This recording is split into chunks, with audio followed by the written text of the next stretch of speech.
우리 말씀 보도록 하겠습니다. 말씀 창세기 35장 1절 5절 말씀 보도록 하겠습니다.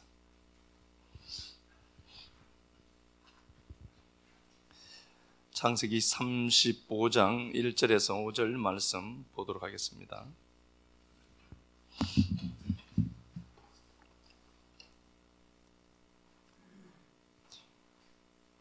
하나님이 야곱에게 이르시되 일어나 베델로 올라가서 거기 거주하며 내가 내 형 에서의 낯을 피하여 도망하던 때에 내게 나타났던 하나님께 거기서 제단을 쌓으라 하신지라.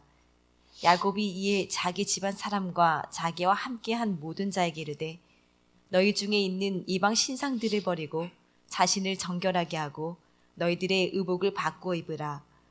우리가 일어나 베델로 올라가자. 내 환난 날에 내게 응답하시며 내가 가는 길에서 나와 함께 하신 하나님께 내가 거기서 제단을 쌓으려 하노라 하매 그들이 자기 손에 있는 모든 이방 신상들과 자기 귀에 있는 귀고리들을 야곱에게 주는지라. 야곱이 그것들을 세겜 근처 상수리 나무 아래에 묻고 그들이 떠났으나 하나님이 그 사면 고울들로 크게 두려워하게 하셨으므로 야곱의 아들들을 추격하는 자가 없었더라. 아멘. 기도합시다. 기도하고 봅시다.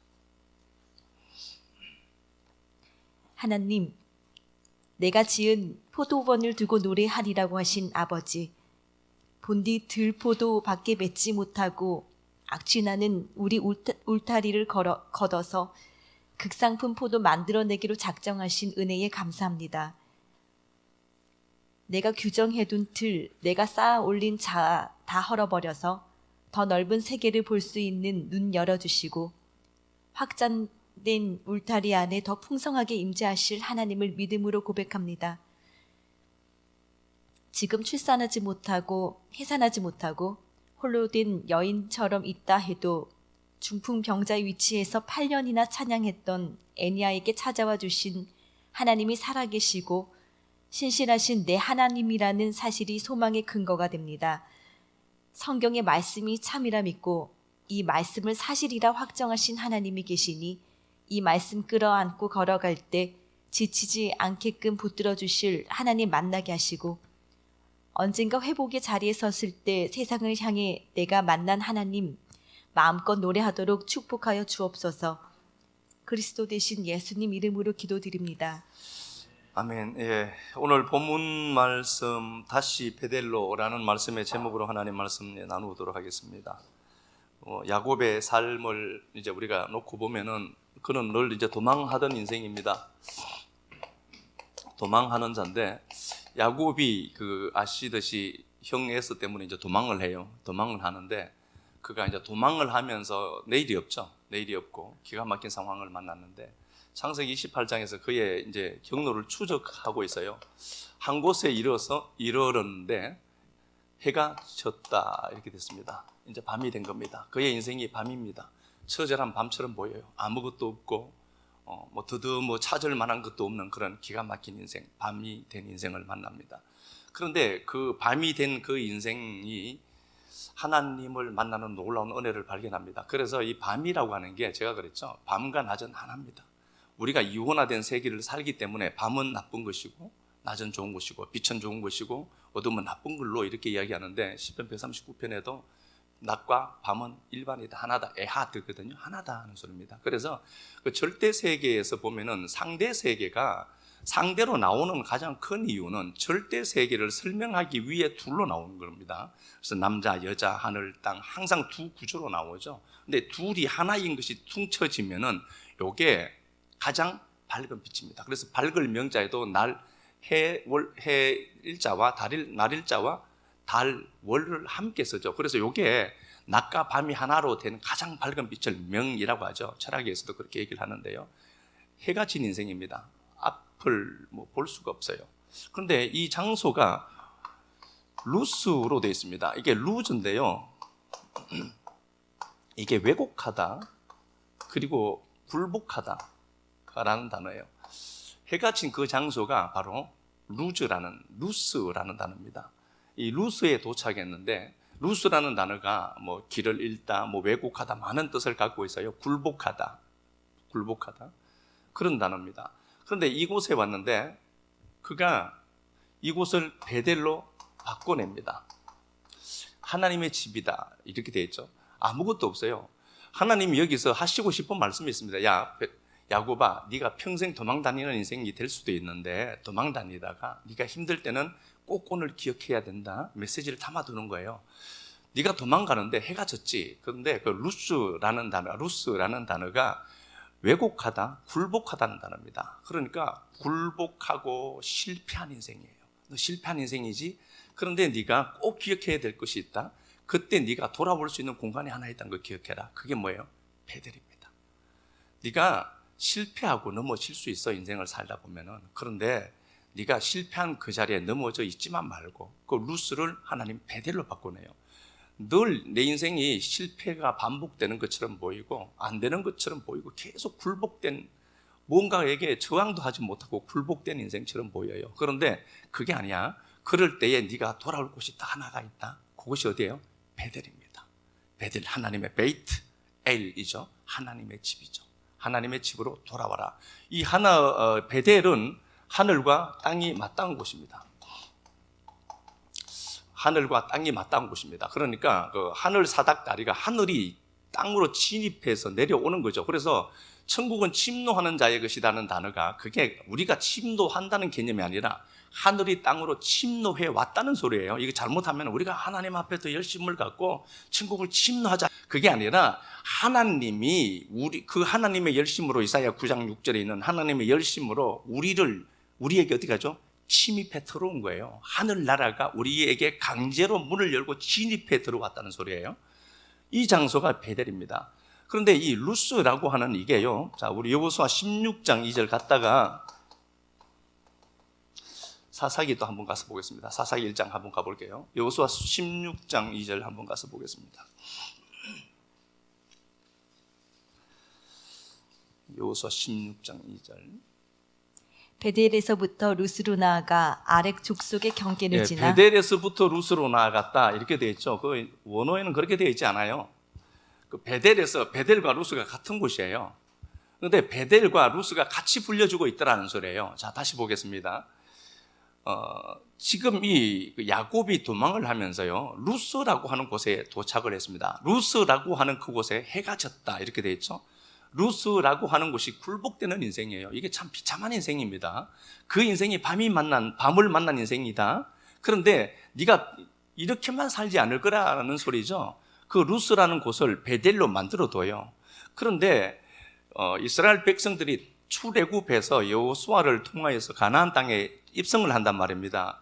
그런데 그 장소가 베델인데 그게 아직도 루스로 불려지고 있다는 소리입니다. 이게 우리의 삶일 수도 있어요. 하나님이 그러죠. 야, 너 절대로 이제 넌 루스가 아니다. 너는 하나님의 집에 들어와서 하나님을 예배하는 자가 되고, 그러면은 하나님에게로 나오면 하나님이 어떻게 하죠? 주변 사면 고을이나 이 모든 것들을 어떻게 하죠? 굴복시킨다고 하죠, 하나님이. 그런데 이 베델을 계속해서 루스로 불려지고 있는 겁니다. 그래서 세상이요, 그럽니다. 야, 네가 예배 드린다고 잘 됐냐는 거죠. 그런데 제가 분명히 약속할 수 있는 게 하나 있습니다. 예배는 반드시 축적됩니다. 그게 나중에 한 방 쾅 터지는 거지, 그때 터질 때 보면 알아요. 이야, 저게 빠른 길이었구나. 그때 알아요. 근데 사람들이 얄팍한 사고로 접근해 보면은 이 시간 그거 내 시간 내죠. 내 돈 내죠. 예, 그렇잖아요. 그런데 여러분 꼭 아셔야 되는 게, 우리가 믿는 하나님 살아계시거든요. 그냥 제가 체면을 거는 것도 아니라 하나님 살아계세요. 살아계신 그 하나님이 예배가 축적되고 누적돼요. 예배는 그냥 절대로 사라지지 않습니다. 예배라고 하는 게 누적되어서 그 누적된 곳에서 시너지가 나오고 역사가 나타나게 되어 있거든요. 근데 분명히 보면 보입니다. 딱 한번 보라니까요. 예배가 어떤 것인지. 이 예배가 있는 이 장소가 베델인데, 베델이 계속해서 루스로 계속해서 불려지고 있더라는 소리예요. 이 베델과 루스를요, 같은 곳인데 이 루스를 이제 없애요. 하나님이 기각시키죠. 루스라고 하지 마라, 이제 베델이라고 해라. 해가 진 인생인데도 베델이라고 해. 그렇죠. 그런데 이 여호수아를 통하여서도 보면은 계속해서 이게 따라붙어요. 꼬리표처럼. 그 세상이 우리를 예배하지 못하도록 하는 게 맞습니다. 예배 내가 안 나오는 것처럼 보이죠. 예, 주체가 나인 것처럼 보이죠. 아니에요. 분명히 어떤 작용이 분명히 있습니다. 이 루스라고 하는 곳인데 이게 계속해서 따라다녀요. 요셉 지파가 이 베델로 루스를 쳐요. 그런데 다 장악을 못해요. 사사기 1장으로 한번 가서 보겠습니다. 사사기 1장 26절. 사사기 1장 22절부터 한번 볼까요? 요셉 가문도 베델을 치러 올라가니 야훼께서 그와 함께 하시니라. 요셉 가문이 예, 베델을 요셉 원래 이 루스라고 하는 이곳 베델은 요셉 지파에게 상속된 땅이에요. 그래서 요셉 지파가 다시 여호수아 때 완전히 장악을 못한 겁니다. 그래서 다시 또 어떻게 하죠? 또 장악을 하죠. 또 치게 되죠. 요셉 지파가. 봅시다. 그와 함께 하시니라. 요셉 가문이 베델을 정탐하게 하였는데 그 성읍의 본 이름은 루스라. 예, 루스죠. 실패한 거죠. 거절당하고 실패한 땅 루스입니다. 또 정탐꾼들이 그 성읍에서 한 사람이 나오는 것을 보고 그에게 이르되 청하노니 이 성읍의 입구를 우리에게 보이라. 그리하면 우리가 내게 선대하리라 하매 그 사람이 성읍의 입구를 가리킨지라. 이에 그들이 칼날로 그 성읍을 쳤으되 오직 그 사람과 그의 가족을 놓아 보내매 그 사람이 햇사람들의 땅에 가서 성읍을 건축하고 그것의 이름을 루스라 하였더니 예, 요셉 지파가 다시 또 치게 되죠. 여호수아 때 완전히 장악을 못해서요. 그러니까 루스가 아직 남아 있습니다. 루스와 베델은 같은 곳인데요. 불신자들 보기에는 이게 루스로 보여요. 근데 우리 성도에게는 이게 하늘이 맞닿은 곳입니다. 베델로 보이죠. 근데 이 싸움이 계속해서 진행되는데 사사기 때를 보니까 요셉 지파가 드디어 힘을 내서 쳐요. 치는데 어떤 한 사람을 만나요. 이게 해발 800m가 넘어요. 약 900m까지 880m라고까지도 하는데요. 이 베델이라고 하는 장소가. 그러니까 이게 요새화되어 있는 겁니다. 칠 수가 없어요. 요셉 지파에서는. 그러니까 어떤 사람을 하나 만났는데 야 저쪽으로 베델로 들어가는 관문이 어디냐라고 물으니까 이 사람이 또 흔쾌히 가르쳐줘요. 가르쳐줘서 가서 칼날로 다 치고 승리하게 되죠. 그런데 여기서 한 사람 이 진입로를 말씀해 준 이 양반은 사라지는 게 아니라 또 헷 족속, 헷이 알죠? 이 가나안 7족속 중에 대표 주자로 나오는 헷 족속. 그곳에 가서 다시 어떻게 하죠? 루스라는 땅으로 다시 루스를 또 이어서 불러요. 그럼 이게 무언가를 얘기하면은요, 우리가 하나님 앞에 예배하는 게 사실 이게 질긴 겁니다. 원수들은 계속해서 루스로 접근을 해요. 예배 못하게 해요. 그런데 예배가 살 길인 걸 아는 사람들이 있습니다. 이건 체득되면 확실히 알아요. 근데 그걸 포기하지 않습니다. 포기하지 않고 끝없이 이 루스라고 하는 왜곡되고 굴복되는 인생을 점령해 줄 게 하나님밖에 없다는 사실을 알고 베델로 올라가는 사람이 있는 거예요. 그래서 이게 베델과 루스가 같은 공간인데 어떤 놈들은 루스로 접근해서 보고 어떤 사람들은 베델로 접근해서 봐요. 그래서 이 베델이 하나님의 집인데요. 이곳을 주님이 자꾸 야곱에게 말씀하신 이유는 야, 네가 도망 다니다가 힘들 때 꼭 기억해야 될 게 하나가 있어. 그게 네가 그 문제를 해결하려고 돌아다니지 말고 해결해 줄 베델로 와라는 소리죠. 하나님의 집으로 와라. 그러면은 하나님이 그 베델에서 어떻게 했죠? 일해 주시고 역사해 주시는 거죠. 자, 오늘 본문 가서 보겠습니다. 34장 가서 한번 보고요. 창세기 34장.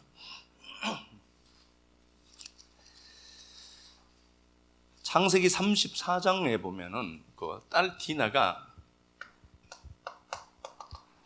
야곱의 딸 디나가 이제 강간당하게 됩니다. 원어를 제가 말씀을 드렸지만 강간당한 것만은 아닙니다.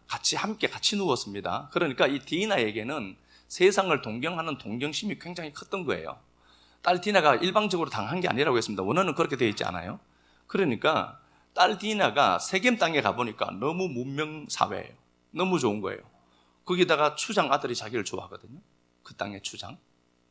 이거 따놓은 거죠. 성공이 보장된 거죠. 그래서 딸 디나가 단지 구경하러 갔겠지만 가서 세겜과 눈이 맞은 겁니다.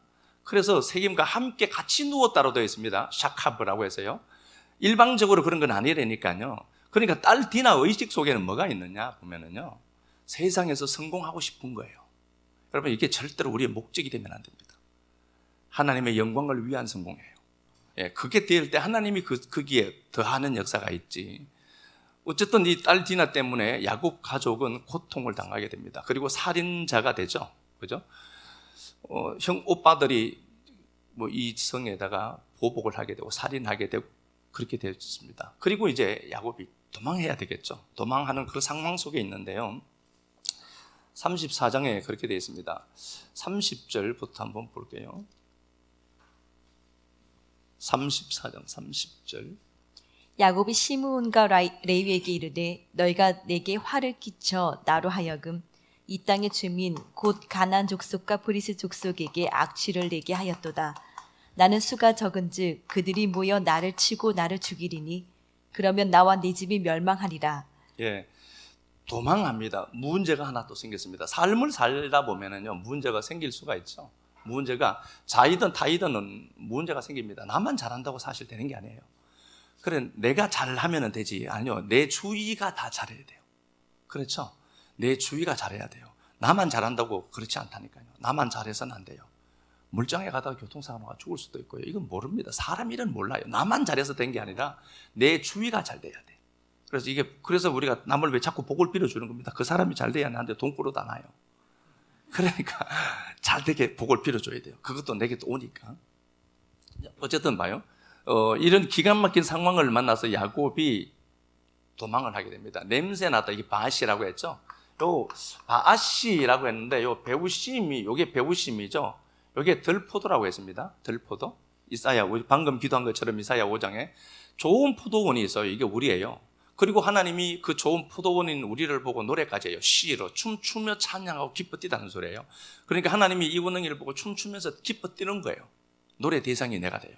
내가 하나님을 찬양하지만 하나님이 이 권능이를 쟤만 얘기하는 게 아닙니다. 성도를 보고 하나님이 찬양을 해요. 시로. 그런데 이 하나님은 좋은 포도를 심었는데 들포도를 맺더라는 겁니다. 이게 타락해서 그렇다는 걸로 자꾸 가져가시면 안 되고요. 이게 우리의 원래 본래의 상태가, 우리 처음 자리가 배우심이에요. 들포도 맺어요. 그러면은 어떻게 되죠? 들포도 맺는 그 가지를 꺾어서 포도나무이신 요한복음 15장 예수에게 그걸 딱 접붙이면 어떻게 되죠? 그게 최상품의 포도나무가 나와요. 포도 열매가 나오죠. 그러니까 우리의 실존이 내가 냄새 나는 자가 맞구나를 알아먹는 겁니다. 그것 위해서 하나님이 울타리를 어떻게 하죠? 걷어낸다고 했죠. 울타리를 걷어내버려야 돼요. 그래서 그게 포도가 잘려서 떨어져 나가야 돼요. 그래 보아야 내가 누군가에게 붙어 있지 아니하면 죽는 자가 맞구나, 예수에게 붙어 있어야 되겠구나를 알아먹어요. 그러면 그게 좋은 포도나무예요. 그게 좋은 열매 맺는 거지. 우리가 그걸 알게 하는 거죠. 지금 봐요. 야곱의 입장에서는 고통스러워요. 도망한다니까, 딸 때문에. 냄새가 난다. 바앗이라니까요. 이게 냄새 나니까 빨리 도망가자라고 했다니까요. 야곱 삶에 도망가요. 그죠? 악취를 풍겨서 그 땅 백성들과는 비교가 안 되죠. 힘도 없고. 그래서 도망가는데 이게 오히려 그 삶에 어떻죠? 더 좋은 일이 생길 수밖에 없는 결과를 만들어 오더란 소리예요. 그래서 성도가 밀려가는 걸로 보여요. 그런데 밀려갈 때 지금까지 우리가 말씀을 함께 나눈 걸로 보면은 밀려가는 게 아니라 하나님이 그것도 하나님이 회복하는 장소에 세우신 하나님의 과정이다. 그렇죠. 그래서 그것 때문에 절대로 요동칠 필요가 없어요. 그래, 하나님의 계획이 있겠지. 그걸 믿는 거죠. 그렇게 흘러가는 건데 도망해요. 도망하는데 하나님이 그렇게 말씀을 해요. 35장 1절. 하나님이 야곱에게 이르시되 일어나라. 이게 쿰이거든요. 일어나라. 쿰. 이게 부활이라는 단어예요. 아시죠? 쿰. 달리다 쿰. 그럴 때 달리다 암양아 쿰. 이거 에게 이루라고 했잖아요. 일어납니다. 일어나라. 그러면 지금까지 어땠다는 거죠? 지금까지는 누워 있었다는 거죠. 문제가 생기면 우리가 그래서 퍼지죠. 힘들게 막 퍼지고 하죠. 문제가 생기고 다시 어두움이 된 거예요. 잠들어 있는 인생이 된 겁니다. 그러니까 그러지 말고, 내가 말을 했잖아. 창세기 28장에서 하나님이 이미 야곱에게 실물 교육을 시켜놓았거든요. 힘들 때는 베델로 와야 된다. 베델로 와야 된다. 다시 예배가 있는 그 자리로 다시 돌아와라. 그렇게 말씀을 해두었단 말이에요. 그러니까 문제가 들컥 생겼죠. 생기니까 하나님이 그에게 일어나. 야곱아, 일어나서 베델로 올라가라. 알라 올라가라는 소리거든요. 베델로 가라라고 하죠. 베델로 올라가는데 일어나라는 단어가 이게 부활이라는 개념이에요. 후음이니까. 후음이거든요. 이게 그러니까 이게 부활이야. 그러니까 베델로 올라오는 것, 교회로 오는 게 부활되니까 온 거예요. 아니면 못 와요. 올라와라 라고 하죠. 올라온다니까요. 자, 올라와서 봐요. 거기 거주하며 사부예요. 이게 구르가 아니라 잠시 있는 게 아니라 구르가 아니고요. 구르가 아니라 요게 야사부예요. 야사부는 그 땅 백성으로 정착하고 살 때 썼던 단어예요.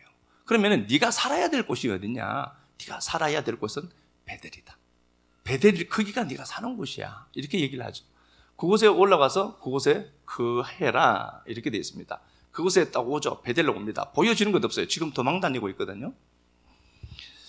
자, 다시 가서 한번 보겠습니다. 5절, 6절. 그들이 떠났으나 하나님이 그 사면 골들로 크게 두려워하게 하셨으므로 야곱의 아들들을 추격하는 자가 없었더라. 야곱과 그와 함께한 모든 사람이 가나안 땅 루스 곧 베델에 이르고 곧 베델에 이르게 되죠. 그러니까 도망하는데 추격하는 자들이 없었더라 이렇게 됐습니다. 그러면은 우리가 하나님 앞에 예배를 드려요. 예배를 드리는데 이건 어떤 의식 행위를 이야기하는 게 아닙니다. 하나님이 삶의 문제에 쫓겨요. 쫓겨서 베델로 올라옵니다. 베델로 올라오는데 베델로 올라오니까 나를 압박하는 것들이 어떻게 했다는 거죠? 추격하는 자가 없더라. 압박하는 것이 없어졌다. 그런데 실제 없었을까요? 아니요, 있어요. 그래서 그런 말씀을 하는 겁니다. 주의 법을 사랑하는 자에게 장애물이 없다. 있어요. 있는데 장애물이 장애물로 안 보이는 겁니다. 하나님이 말씀하시는 베델로 올라오니까 사면에 있는 것들을 하나님이 잠을 재워줘요. 잠잠게 만들어내요. 그래서 우리가 자꾸 방법론적으로 성도가 살아가서는 안 되는 겁니다. 하나님 앞에 나와야 돼요. 일단 하나님이 역사하는 그 장소로 다시 올라와야 돼요. 올라오는 게 힘들다니까요. 세계면 평지예요. 800m를 올라가야 돼요. 그럼 쉬웠을까요? 올라가는 과정들이 쉬웠을 것 같아요? 아니요. 그럼 남들 보기에는 어떻죠? 세계에 편안하게 사는 사람들이 있어요. 그 사람들 보기에 쟤들 미쳤다라고 한다니까요.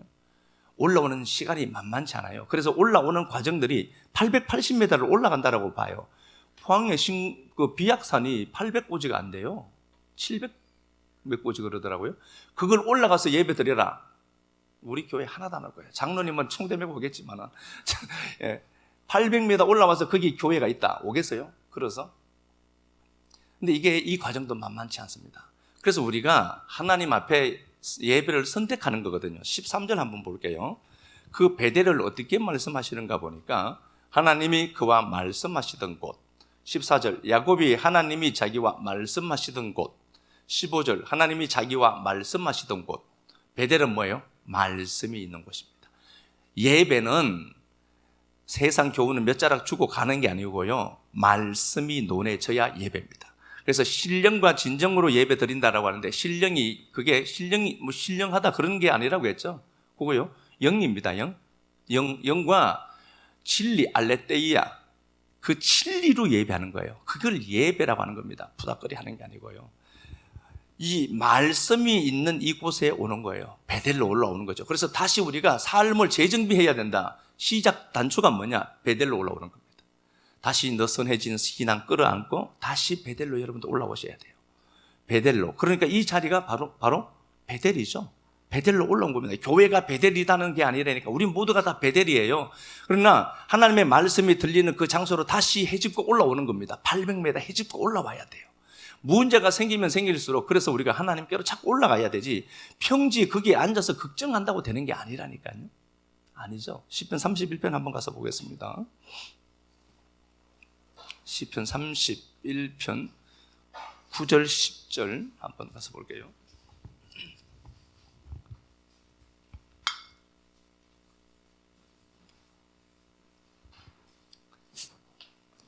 야훼여 내가 고통 중에 있사오니 내게 은혜를 베푸소서. 내가 근심 때문에 눈과 영혼과 몸이 쇠하였나이다. 아무것도 기대할 수 없는 다윗이 나와요. 너무 심했습니다. 계속해서 이 일들이 계속돼서 누적되어서 계속 일어나더라는 소리죠. 그래서 고통 중에 아직도 있습니다. 현상은 고통 중에 있습니다. 해결되지 않았어요.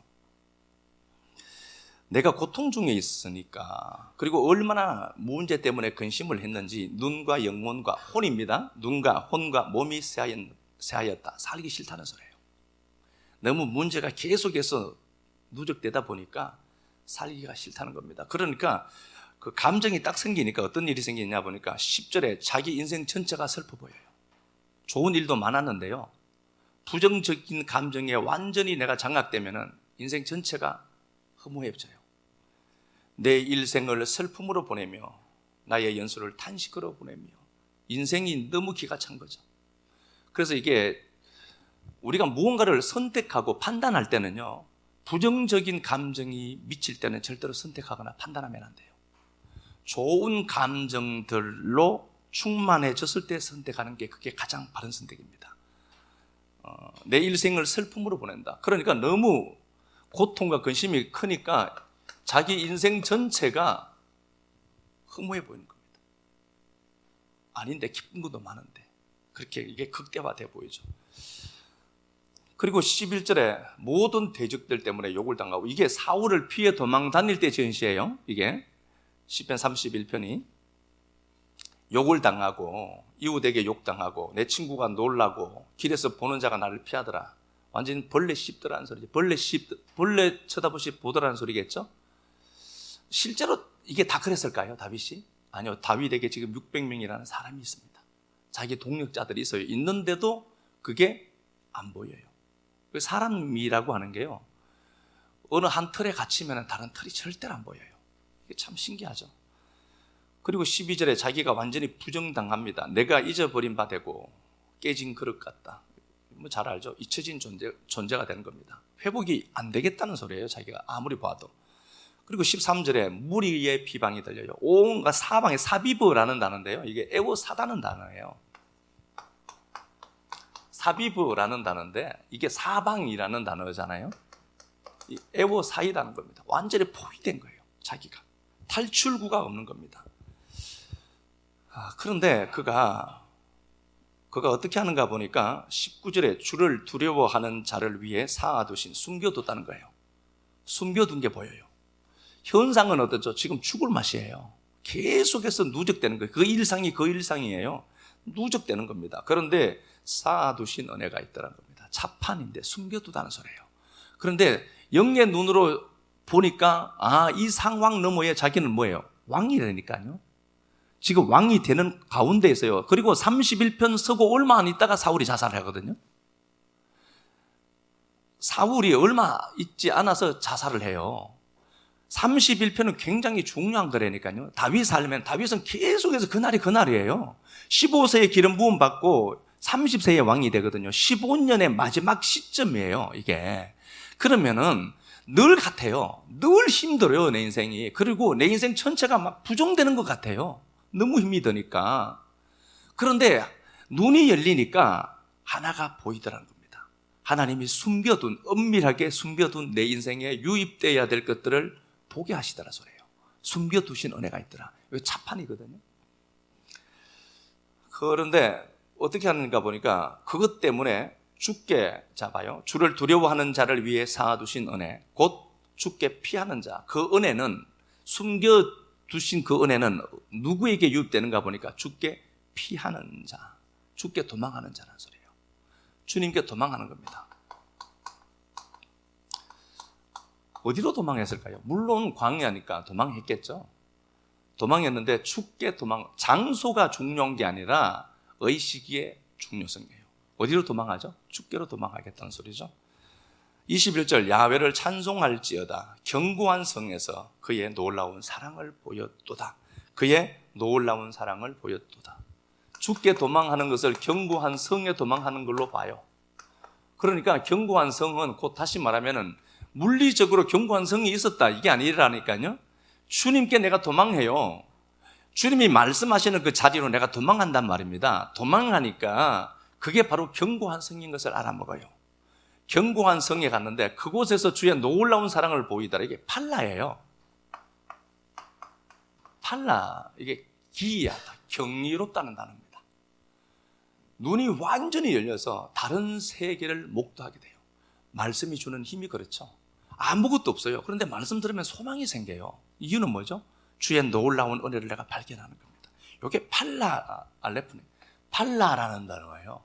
이게 경이롭다는 단어예요. 그래서 우리가 말씀을 들으니까 뭔가가 될 것 같아.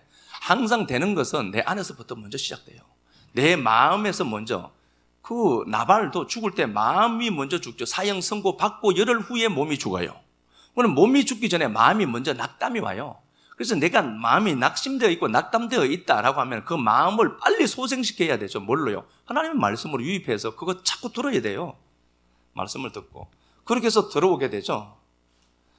자, 24절. 자, 23절. 너희 모든 성도들아, 한번 읽어봐. 너희 모든 성도들아 야훼를 사랑하라. 야훼께서 진실한 자를 보호하시고 교만하게 행하는 자에게 엄중히 갚으시느니라. 예, 하나님이 보고 계시고 하나님이 회복자죠. 또 야훼를 바라는 너희들아 강하고 담대하라. 예, 지금 문제가 해결되지 않았어요. 그런데 완전히 해결된 것 같은 자기를 봐요. 그러니까 자기가 야훼를 바라는 너희들아 강하고 담대라. 자기는 마치 경험한 것처럼 그 하나님을 회복하시는 하나님을 누리는 것처럼 얘기를 해요. 그래서 시제를 과거로 쓰는 겁니다. 우리가 힘이 들어요. 동서남북 사방에서 쫓겨요. 우리가 사방에 애워싸움을 당하고 막 쫓겨요. 그러면 꼭 기억해야 될 것이 있습니다. 이때 베델로 가야 될 시점이구나. 베델로 와야 돼요. 아직까지는 저에게 기도하러 오는 분들이 없는 거 봐서는 괜찮은 것 같아요. 쫓겨다니는 분들이 없는 것 같아. 그러니까 인생이 쫓길 때는 베델로 올라오셔서 베델에서 말씀하시는 하나님을 내가 독대하는 겁니다. 그게 가장 빠른 해결책이다.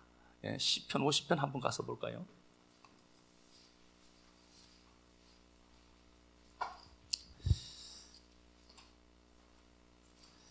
시편 50편.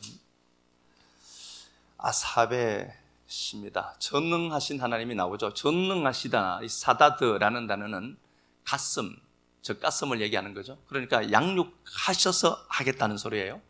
50장을 보면은 전능하신 하나님이 나와요.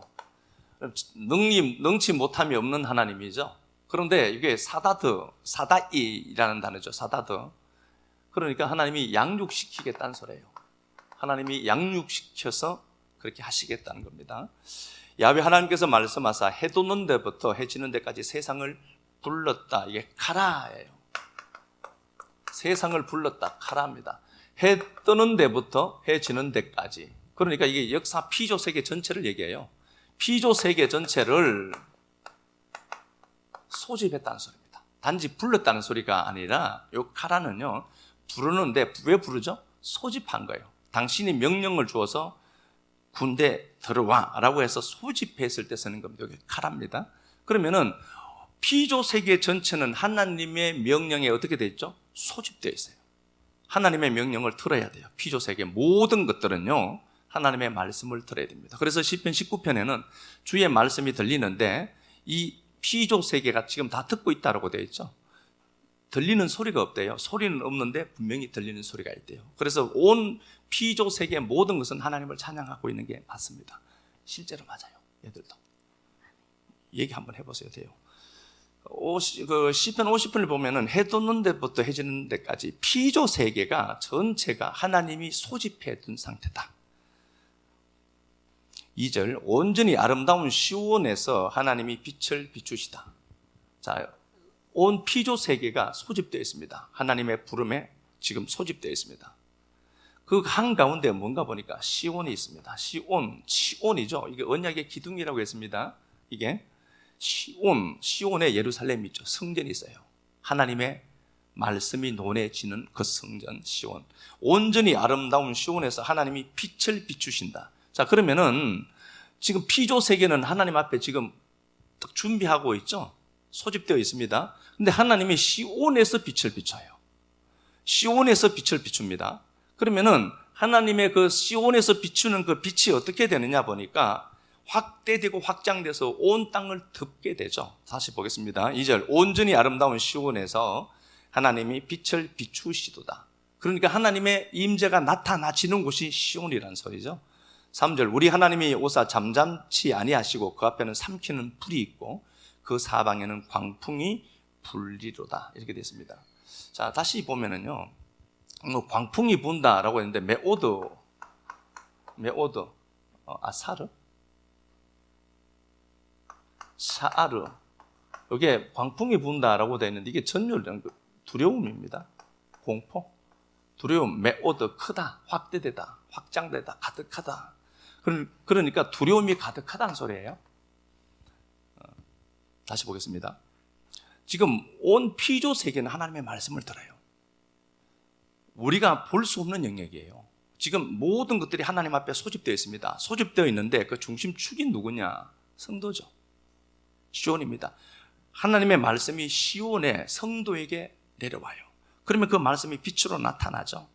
빛으로 나타나고 하나님이 우리가 보기에는 하나님이 어떻죠? 잠잠한 것 같아요. 일하지도 않은 것 같아요. 하나님이 그렇게 많은 약속을 주셨는데 내게 일하지 않은 것처럼 보여요. 그래서 잠잠한 걸로 우리가 보여요. 가끔씩 그럴 때 있죠. 그런데 하나님이 어떻게 하느냐? 빛을 비추고 계신다. 그러면 모든 피조 세계는 하나님의 빛 비춤에 말씀에 어떻게 하죠? 시편 147편 15절에 말씀을 땅에 보내니 말씀이 땅에 속히 어떻게 되죠? 달린다니까요. 루츠에 돌진하다는 소리예요.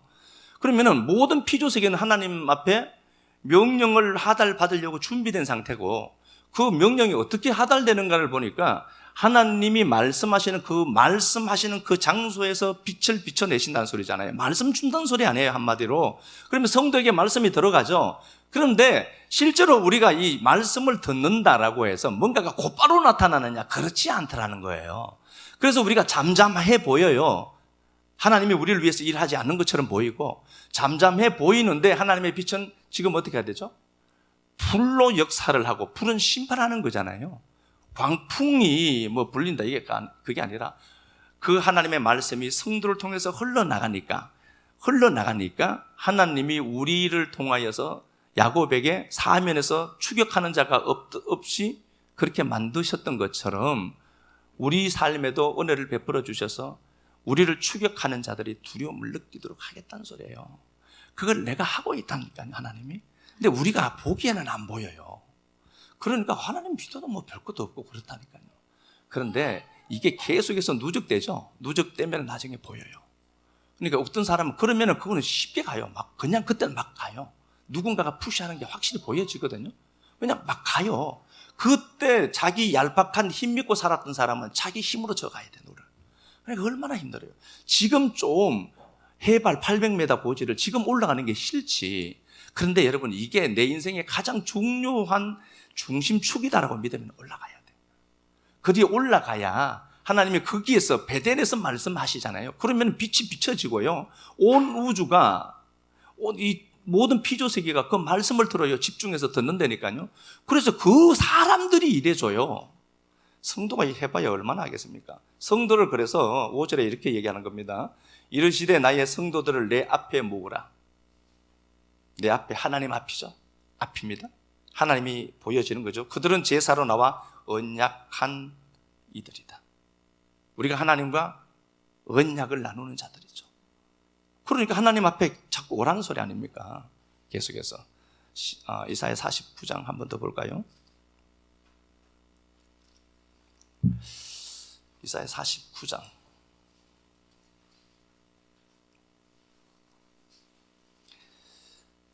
여기 보니까 이사야 49장에서 이거 몇 번을 본 말씀이죠. 49장 4절에 보면은 3절에 보면은 내게 이르시되 너는 내 종이다, 내 영광을 나타낼 자다, 그렇게 얘기를 해요. 성도 이야기입니다.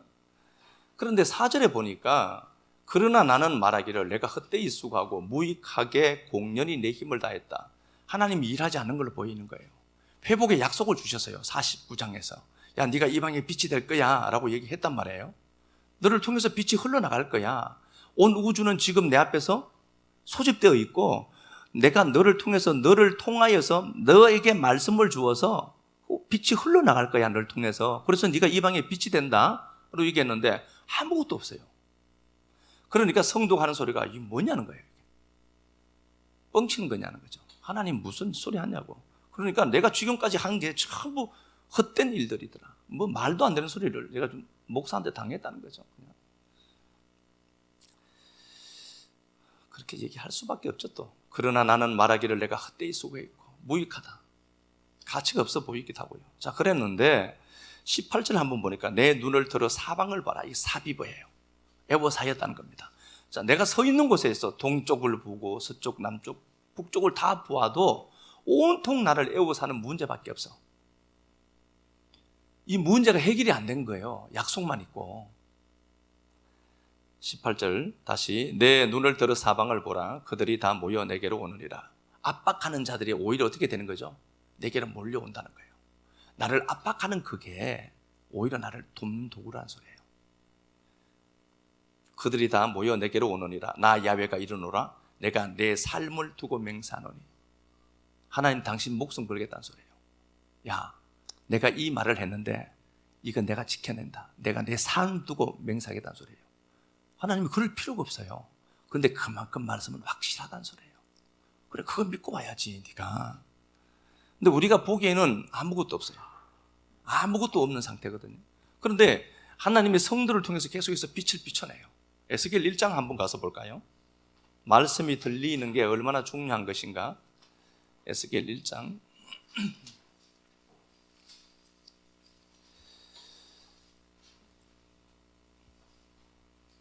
1절 3절 한번 볼까요? 30째 해 넷째 달 초닷새에 내가 그발 강가 사로잡힌 자 중에 있을 때에 하늘이 열리며 하나님의 모습이 내게 보이니 여호야긴 왕이 사로잡힌 지 5년 그달 초닷새라. 갈대아 땅 그발 강가에서 야훼의 말씀이 부시의 아들 제사장 나 에스겔에게 특별히 임하고. 예, 지금 에스겔이 프로가 되어 있습니다. 이스라엘이 망해서요. 이스라엘이 드디어 망해버렸습니다. 그리고 그는 바벨론 강가에 있습니다. 그발 강가인데요. 이게 케베로라는 단어인데 동이다, 묵다는 단어입니다. 묶인 상태예요.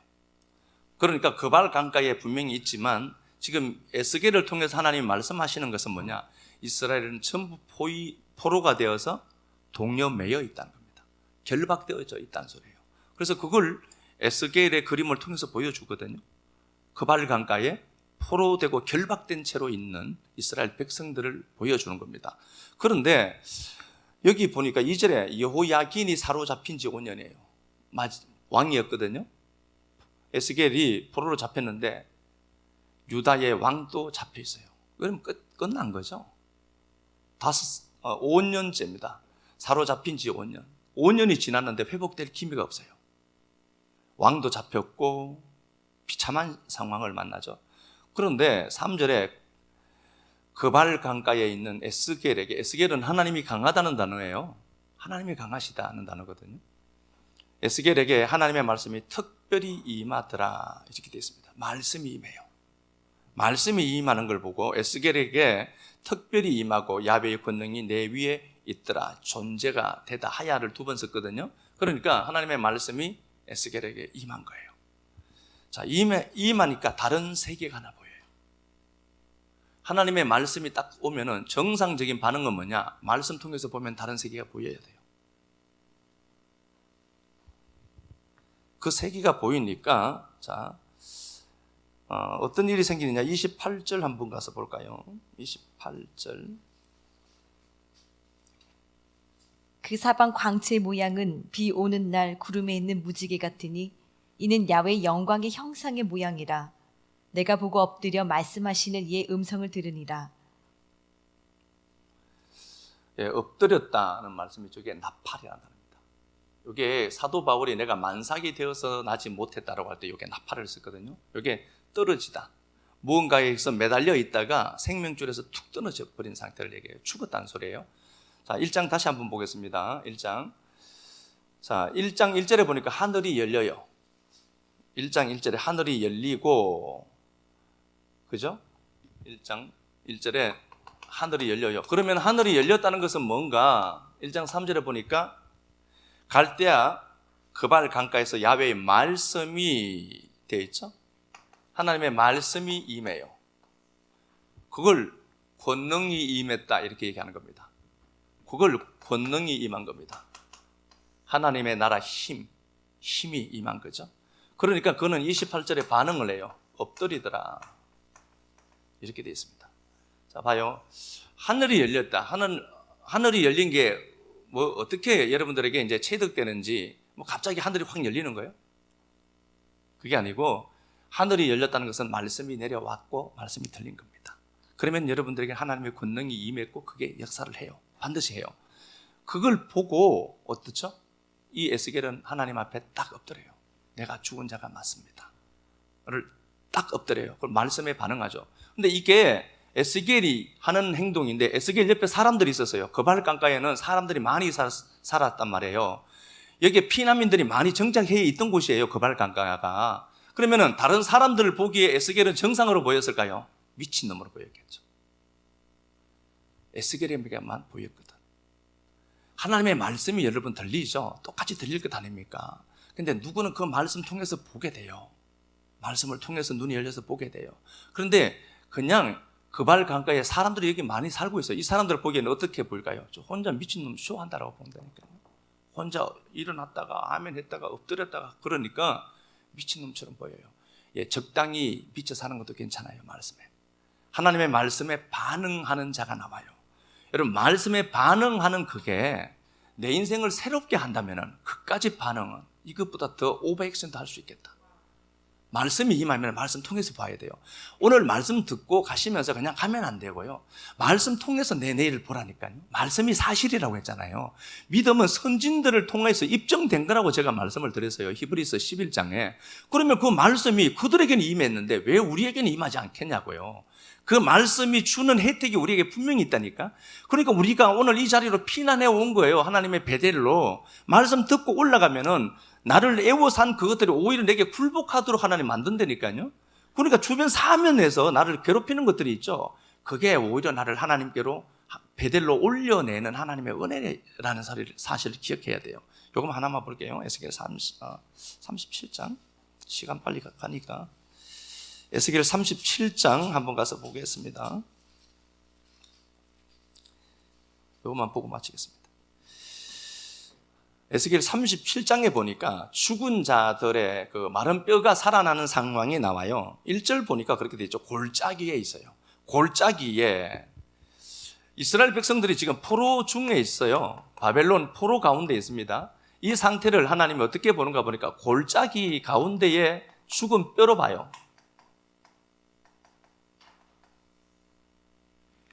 지금 이스라엘 백성들은요, 바벨론의 포로가 되어 있습니다. 그발 강가의 상황을 골짜기에 마른 뼈들, 온통 무덤 천지로 본다니까요. 성도가 다 죽은 거예요. 실제로 살아있다니까, 이 사람들이요. 근데 의식이 죽어버린 겁니다. 그런데 이게 비크아라는 단어잖아요. 이게 비크아라는 단어인데 여기에 골짜기인데요. 단지 골짜기가 아니라 죽음이라는 개념을 갖고 있어요. 여기에요. 비크아라는 단어가. 여기에 이제 박하, 무너지다, 함락되다는 단어고요. 근데 이게 살겠니라고 물어보죠. 살겠냐? 에스겔에게 살겠냐라고 묻죠. 그리고 에스겔에게 어떻게 얘기하냐? 야, 네가 생기를 명령해로 얘기하죠. 하나님이 직접 하면 될 것 아닙니까? 근데 에스겔은 본 게 있거든요. 본 게 말씀 통해서 보는 거예요. 자꾸 이상하게 보려고 하면 안 돼요. 그거 희미한 거 봐요. 배고파서 헛것 봐요. 그러니까 말씀 통해서 보라니까요. 내 미래를 말씀 통해서 보라고요. 말씀 통해서 본 세계가 있어요. 이 양반이 야, 봐. 지금 쟤들이 지금 무덤 속에 있어. 쟤들 살겠니? 라고 얘기하죠. 모르겠는데요. 하나님의 영역이니까 그래요. 야, 네가 명령해봐. 그러니까 거기다가 명령하니까 영이 들어가고 그들이 살아나더라. 사람 살린 거 쉬워요. 하나님의 영만 들어가면 돼요. 하나님의 말씀에 접속만 되면 살아나요. 그러면 내가 지금까지 죽었다. 베델로 다시 올라와서 하나님 말씀 듣고 그 영을 여러분들에게 집어넣고 가는 겁니다. 달려붙는데 하나만 더 볼게요. 예, 창세기 28장. 창세기 28장에 야곱 도망하면서 본 건데 요 하나 한 구절만 보려고 그래요. 창세기 28장.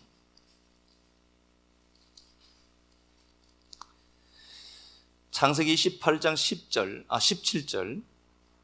네, 창세기 28장 17절. 이에 두려워하여 이르되 두렵도다 이곳이요 이곳은 다름 아닌 하나님의 집이요 하늘의 문이로다. 베델을 보고 야곱이 이야기하죠. 두렵도다 이곳이요. 이게 야레라는 단어예요.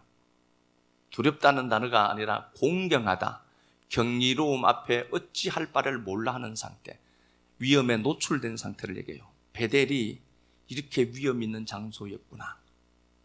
오늘 이 말씀 들으시면서 들려지거든, 아, 이게 하나님의 위험에 노출된 장소구나. 그 말씀 끌어안고 또 걸어갖고 확인했으면 좋겠습니다. 찬양 우리 한번 합시다. 야곱이 험난한 인생을 살아가면서 그가 형 에서를 피해 도망할 그때에 해가 지고 아무것도 의지할 곳이 없는 그 광야 한가운데서 루스라고 하는 굴복된 인생으로 있던 야곱이 그곳에서 베델을 경험하고 두렵도다 경외로운 그 장소로 베델로 만들어갔던 그 역사, 다시 인생 살면서 네가 힘들고 추격당하는 것처럼 보이고 쫓길 때에 너 꼭 기억하고 베델로 올라오라라고 말씀해 주신 하나님, 우리 아버지여서 너무 고맙습니다. 창세기 35장에 그 하나님, 야곱아 이제 일어나 베델로 올라오라 라고 했을 때 그가 일어나 베델로 올라가매 사면에서 그를 추격하는 자들이 없었더라는 말씀 기억합니다. 예배가 주는 은혜가 있음을 알고, 예배는 말씀이 있음을 알고, 말씀이 들리면 하늘이 열린 것을 알고, 말씀이 들리는 것이 하나님의 권능이 임한 것을 알고, 하나님 말씀 듣고 회복된 미래 봅니다. 아버지 하나님, 그 역사를 보고 걸어가는 믿음의 동력자들 복되게 하시고, 하나님 은혜 베풀어 주셔서 그런 자들을 통하여서, 그런 에스겔을 통하여서 마른 뼈들에게 생기를 대언했던 역사가 또 확장되도록 우리들에게 은혜 베풀어 주시기를 원합니다. 사실은 아버지 하나님, 성령님을 환영합니다. 성령님 당신밖에 없기에 성령님 당신을 존중합니다. 성령님 당신을 모셔드립니다. 성령님 더 충만하여 주셔서 이 말씀 꼭 식구들 가슴팍에 새겨지고 영으로 살아있도록 하나님 꼭 은혜 베풀어 주시고 성령님 역사하여 주옵소서.